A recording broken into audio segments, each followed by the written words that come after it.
আসসালামু আলাইকুম প্রিয় শিক্ষার্থী বন্ধুরা, জাতীয় বিশ্ববিদ্যালয় অনার্স ভর্তি পরীক্ষা যারা দিবা অথবা গুচ্ছ অথবা সাত কলেজে যারা ভর্তি পরীক্ষা দিবা, বিশেষ করে তোমাদের সাধারণ জ্ঞান থেকে অবশ্যই তোমাকে সাম্প্রতিক এবং মৌলিক কিছু মডেল টেস্ট করতে হবে। আজকের ভিডিওর মাধ্যমে আমি তোমাদেরকে এমন কিছু এমসিকিউ দেখাবো যেগুলো হুবহু যে কোনো বিশ্ববিদ্যালয়ে ভর্তি পরীক্ষায় কমন আসতে পারে। তো দেখো, 1 নম্বর এমসিকিউ, যে সাহিত্যের নোবেল বিজয়ী প্রথম এশিয়ার নারী কি? এশিয়ার মধ্যে সর্বপ্রথম সাহিত্যে কোন ব্যক্তি কি হয়েছিল, বিজয়ী হয়েছিল? তো উত্তর হচ্ছে 2 নম্বরটা। অনেকে বলবে স্যার উত্তর তো হবে সি, অনেকে এটা ভাববে। এখন আমি তোমাদেরকে বলি, এই যে দেখো শিরিন এবাদি, এই ব্যক্তি হচ্ছে কি জানো? এই ব্যক্তি হচ্ছে মুসলিম নারী প্রথম, ঠিক আছে, মুসলমানদের জন্য প্রথম নারী ছিল এই ব্যক্তি। আর এই এশিয়ার মধ্যে একটা হচ্ছে দক্ষিণ আফ্রিকার একটা দেশ আছে, ঠিক আছে, এই দক্ষিণ আফ্রিকার নারী হচ্ছে কি হানকাং। ঠিক আছে, সবাই ক্লিয়ার, বুঝতে পারছো? এই টেকনিকে তোমাকে এভাবে পড়াশোনাটা করতে হবে।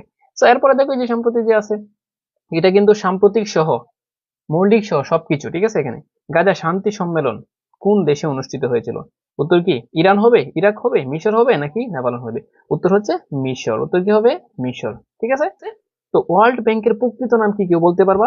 এটার উত্তর কি হবে বলো তো? ওয়ার্ল্ড ব্যাংকের প্রকৃত নাম, 3 নম্বরটা বলা দরকার নেই, তুমি পড়বো এটা। ঠিক আছে, এই ব্যাংকের প্রকৃত নাম কি? এইটার প্রকৃত নাম হচ্ছে আইবিআরডি। ঠিক আছে, আইবিআরডি, আইবিআরডি।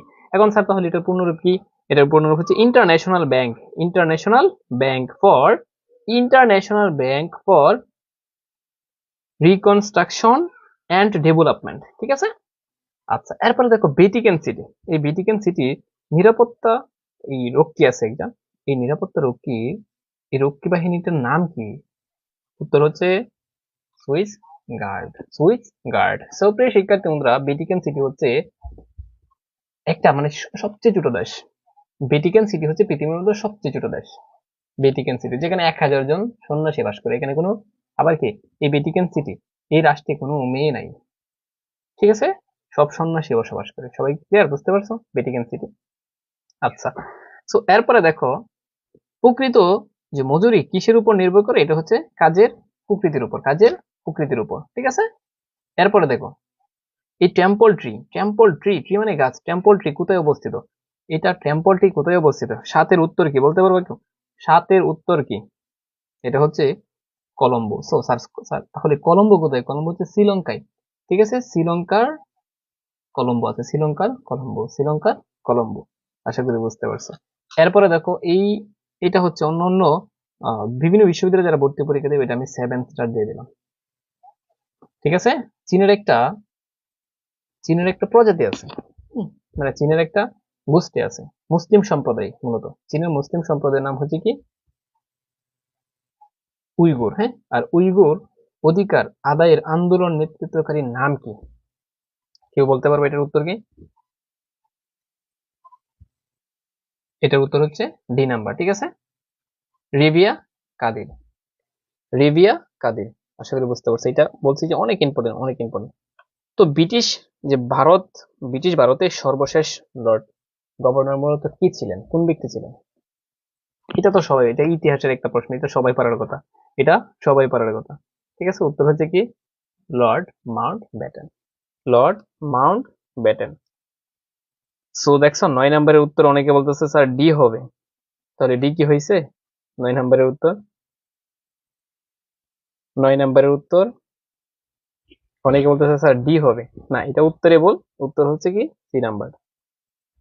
আশা করি বুঝতে পারছো। তো এরপরে তোমাদেরকে দেখাই সবচেয়ে সহজ একটা প্রশ্ন। দেখো, HTML এর জনক কি? HTML এর জনক কে, কেউ বলতে পারবা?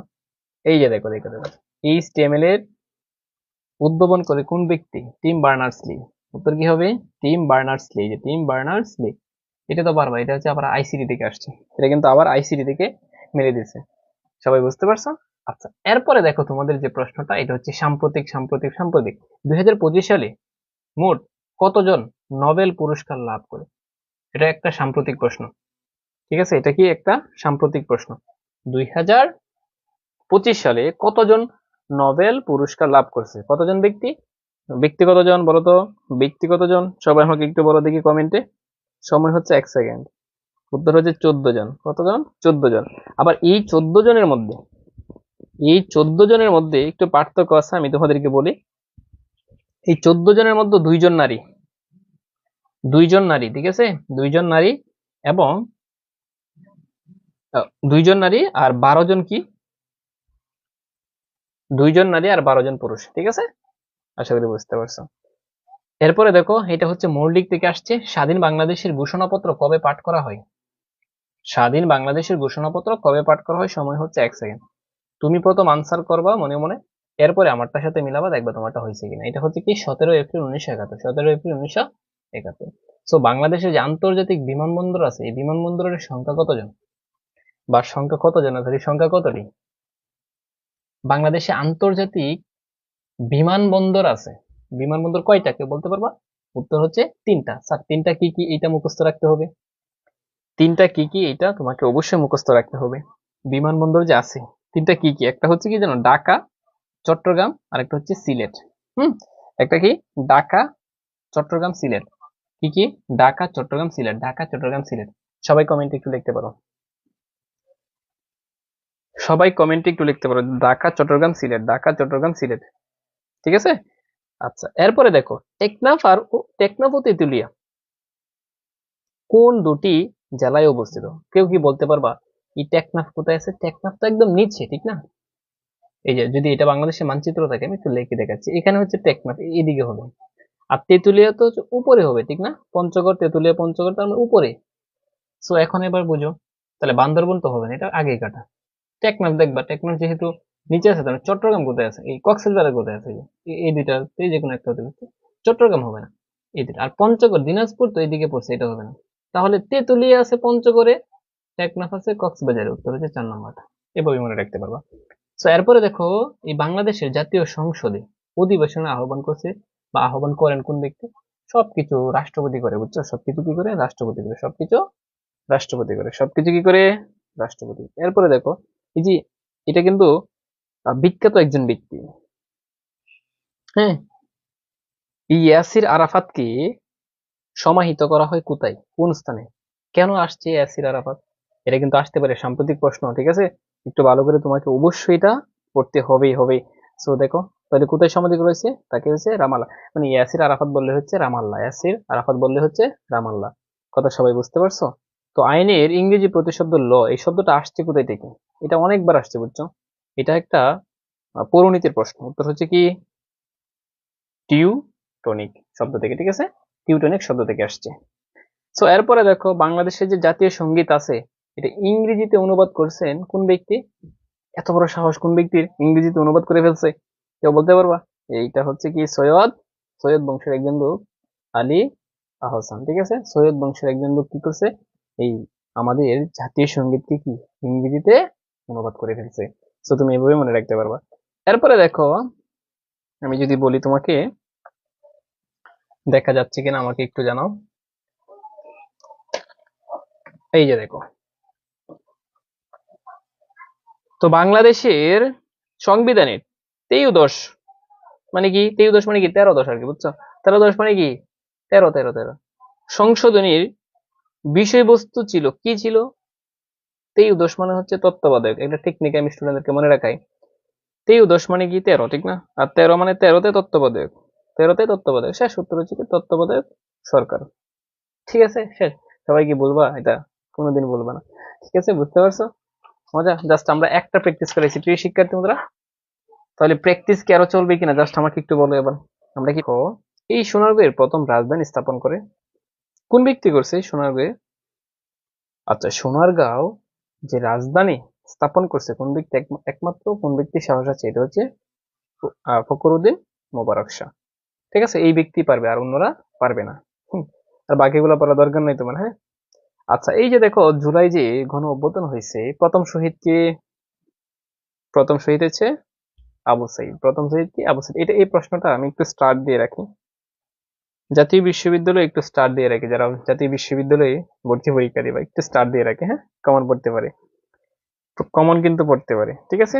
আচ্ছা, এরপরে তুমি যেটা পড়বা, এই যে দেখো, আবু গারিব কি, মূলত আবু গারিব কি? এইটা আমাকে 1 সেকেন্ডে সবাই জানো, এটা আমাকে 1 সেকেন্ড। এটা মূলত একটা কি, একটি জাদুঘর, হ্যাঁ, নাকি জাদুকর। এটা মূলত একটি জাদুকর নাকি? না, এটা তো মূলত একটা জেলখানা। ঠিক আছে, আমি একটু ভুল দিলাম কি কারণে, কারণ এইটা অনেকবার তোমাদের যারা মানবিকে পড়ছে অনেকবার আসছে এটা। ঠিক আছে, ইতিহাসেও আছে এটা। তার উত্তর হচ্ছে এটা একটা জেলখানা। আচ্ছা, মুসলিম প্রধান না হয়েও কোন দেশটি এই ইসলামী সম্মেলন সংস্থায় অর্থাৎ ওআইসি এর সদস্য? কেউ বলতে পারবে? এটা মোস্ট ইম্পর্টেন্ট প্রশ্ন।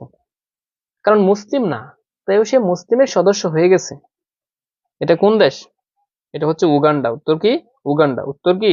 উগান্ডা। উত্তর কি হচ্ছে? উগান্ডা। ঠিক আছে, উত্তর কি হবে? উগান্ডা হবে। সবাই বুঝতে পারছো? Clear clear. আচ্ছা, এরপরে তোমাদেরকে দেখাই। দেখো, মন্ত্রী পরিষদের প্রধান কে? কেউ বলতে পারো? আচ্ছা, মন্ত্রীদের প্রধান কে থাকে? মন্ত্রীদের প্রধান কোন ব্যক্তি থাকে? মন্ত্রীদের প্রধান তো অবশ্যই একজন ব্যক্তি থাকে, যে ব্যক্তি হচ্ছে প্রধানমন্ত্রী। ঠিক না? হয়ে গেছে এটা। বাংলাদেশের একমাত্র প্রবাল দ্বীপ বললেই সেন্ট মার্টিন। বাংলাদেশের একমাত্র যদি প্রবাল দ্বীপ বলে তাহলে কি এটার নাম কি? সেন্ট মার্টিন হয়ে যায়। প্রবাল দ্বীপ বললেই সেন্ট মার্টিন, প্রবাল দ্বীপ বললে সেন্ট মার্টিন। এরপরে এইটাও তোমাদের ইসলামের ইতিহাস ও সংস্কৃতির প্রশ্ন, যারা মানবিকে পড়াশোনা করছো। ভারতীয় উপমহাদেশের এই যে দেখো, এই দিনেমার নামে খ্যাত বা বিখ্যাত ছিল কারা? দিনেমার নামে যে খ্যাত বা বিখ্যাত ছিল কারা? কোন ব্যক্তি হবে? পর্তুগিজ, ডেনমার্ক, নেদারল্যান্ড নাকি ফরাসি? উত্তর কি হবে? আমাকে 1 সেকেন্ডে সবাই গ্যাস করবো, পরে বলবো। একটু হচ্ছে কি? ডেনমার্ক। উত্তর কি? ডেনমার্ক। তো বাংলাদেশ এই যে কোন সালে, অর্থাৎ কোন সালে বাংলাদেশ টেস্ট মর্যাদা লাভ করছে?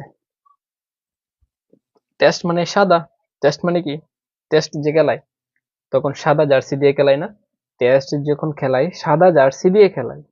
আর সাদা জার্সি দিয়ে যেহেতু খেলায়, তার মানে তারা হচ্ছে একদম সাদাই থাকে। তো টেকনিকটা বুঝো, সাদা মানে হচ্ছে জিরো জিরো, বেশি কালি নাই, তার মানে উত্তর হচ্ছে 2 নাম্বারটা। তার মানে 2000 সাল।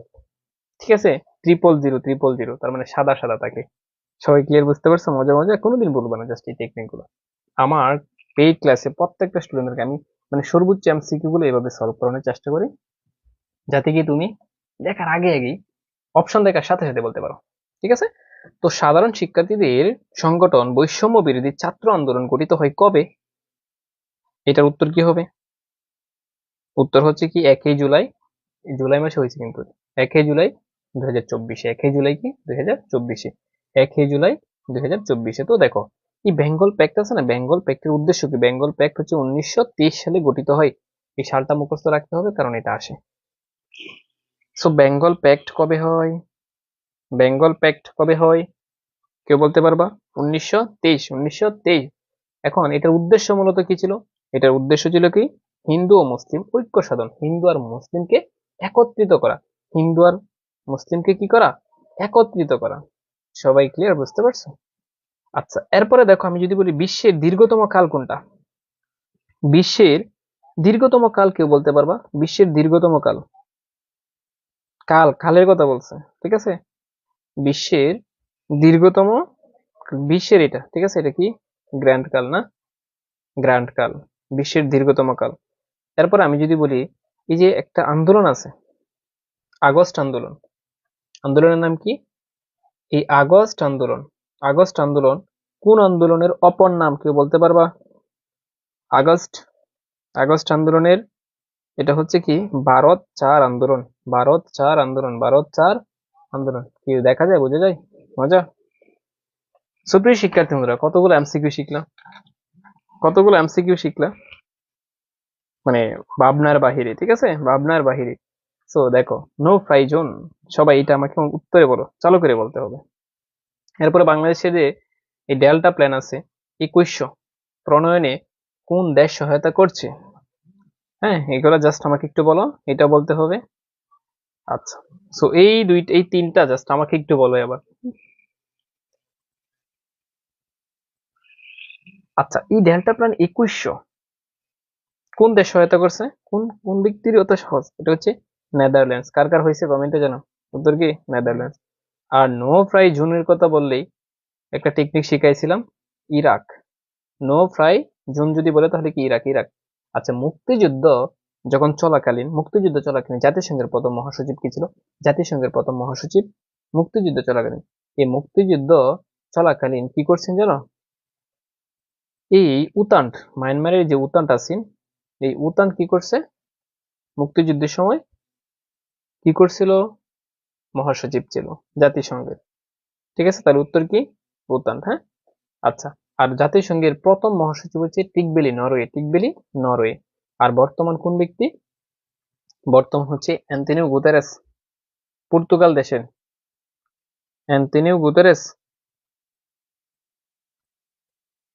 পর্তুগাল। সবাইকে বুঝতে পারছে? Clear clear. সো যদি বুঝে থাকো 21 নং বলবা এবার। 21 নং এর উত্তর কি? 21 নং এর উত্তর কি সবাই বলো? আইয়ুব বিরোধী আন্দোলন। আইয়ুব বিরোধী আন্দোলন হয়েছিল, আইয়ুব বিরোধী ছাত্র আন্দোলন হয়েছিল কত সালে? যেহেতু ইতিহাসের কথা উল্লেখ আছে এখানে, তাহলে কি আইয়ুব বিরোধী আন্দোলন এটা হতে পারে? এটাও কিন্তু আসতে পারে তোমাদের। সো বি কেয়ারফুল, একটু ভালো করে পড়াশোনাটা করতে হবে তোমাদের। হ্যাঁ, 1962, 1962 কাহিনী, 1962। এরপরে দেখো সংবিধানের কোন অনুচ্ছেদে শিক্ষার কথা উল্লেখ আছে? শিক্ষা বললেই কত নং অনুচ্ছেদ? শিক্ষা বললে হচ্ছে 17 বছর বয়স থেকে শিক্ষা শুরু হয়, টেকনিক এভাবে মনে রাখবা। আর বঙ্গভঙ্গ রদ হয়েছে কবে? রদের কথা বলে 1911, মনে আছে? এটা পড়তে পড়তেই তো মুখস্থ হয়ে গেছে। আর বঙ্গভঙ্গ রদ যদি বলে তাহলে কি 11। আর যদি শুধু বঙ্গভঙ্গ বলে রদ নাই, এখন কি হবে? 1905 আছে? নাই, অপশনেই নাই, 1905। বঙ্গভঙ্গ বললে 1905, আর বঙ্গভঙ্গ রদ বলে 1911। সুপ্রিয় শিক্ষার্থী তোমরা, তাহলে আজকের মতো ভিডিওটা এখানেই শেষ করে দিচ্ছি। সর্বশেষ আমি বলবো, যারা হচ্ছে এখন আমাদের সুপার টেকনিকের কোর্সে ভর্তি হও নাই, যদি তোমার টার্গেট থাকে জাতীয় বিশ্ববিদ্যালয়ের অনার্স ভর্তি পরীক্ষা, আমি বারবার বলি যে এত কিছু করার দরকার নাই তোমাদের। অলরেডি যেটা ধারণা করতেছি, এখনো তোমাদের পরীক্ষা প্রায় 1 মাস সময় আছে। হ্যাঁ, তো 1 মাসে যদি তুমি কামব্যাক নিতে চাও, 80+ কমন পেতে চাও, বিশেষ করে যারা গুচ্ছতে পরীক্ষা দিবে তাদের জন্য আমার ক্লাসগুলো খুবই হেল্প হবে। সো বাংলা জাস্ট 30টা লেকচার দেখবা, এমসিকিউ আমি সুপার টেকনিক এভাবে সলভ করাইছি, ইংরেজিও সেম ভাবে, জিকেও সেম ভাবে, গ্রুপ সাবজেক্টের পিডিএফ দিব শুধু। ঠিক আছে, এই নাম্বারে হোয়াটসঅ্যাপ করতে পারো। দেখো কি কি পাবা। আর পিডিএফ বই পাবা, কোনো বই কিনতে হবে না, ইংরেজি বই পাবাই, জিকে বই পাবা, আর গ্রুপ সাবজেক্টের লেকচার শিট পাবা। কি কি পাবা দেখো, সুপার টেকনিকের ভিডিও পাবা তুমি, এরপরে হচ্ছে পিডিএফ বই পাবা, লেকচার শিট পাবা, সাপোর্ট পাবা। এরপরে আরো কি, সর্বশেষ মুহূর্তে, সর্বশেষ মুহূর্তে সুপার টেকনিকের 14 থেকে 15 ঘন্টা ভিডিও দিব। বেসিক ক্লাস করার পর 100% এটাই হয়ে যাবে তোমার, আর পিডিএফ পড়ার দরকার নেই তোমার। ঠিক আছে, আমাদের ওই নাম্বারে হোয়াটসঅ্যাপ